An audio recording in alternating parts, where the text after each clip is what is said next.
Biz qonşunun evinə tez-tez gediriksə hələ, indi artıq yoxdur. Mən məsələn uşaqlığımda gedib bir-birimizdən stul alırdıq ad günü üçün. Qab-qaşıq alırdıq, o qədər isti idi münasibətlərimiz. İndi belə eləmirik. İndi qonaqları zadı daşıyırıq restorana. Evimizdə belə qonaq qəbul etməyi yadırğadıq biz. O qədər adam gələcək evimizə. Kim qarşılayır? Bu tənhalaşmadır, bu uşaqların tərbiyəsinin pis böyüməsidir.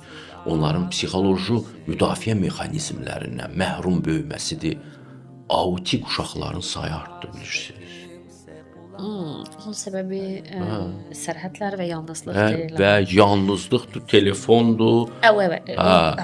Çünki insan yoxdur. İnsanla kooperasiya eləyəndə, güləşəndə, boğuşanda, ailədə bir 4-5 dənə uşaq olurdu. Qardaşının uşaqları, əmisi uşaqları olurdu, xalası uşaqları olurdu. Onlar bir balaca icma içərisində böyüyürlər və icma içərisində böyüyəndə də insanın həqiqi çəksi yaranırdı.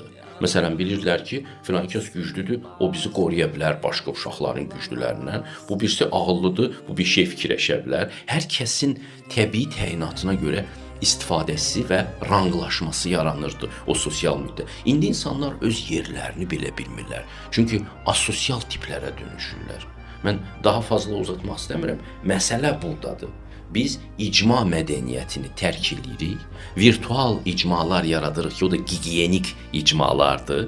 Ekranın bu tərəfində sənin məsəl üçün 10.000 dənə followerin var, nə bilim, 150.000 dənə izləyicin var, Amma real olaraq heç bir ünsiyyətin yoxdur, real olaraq sən tənhasan.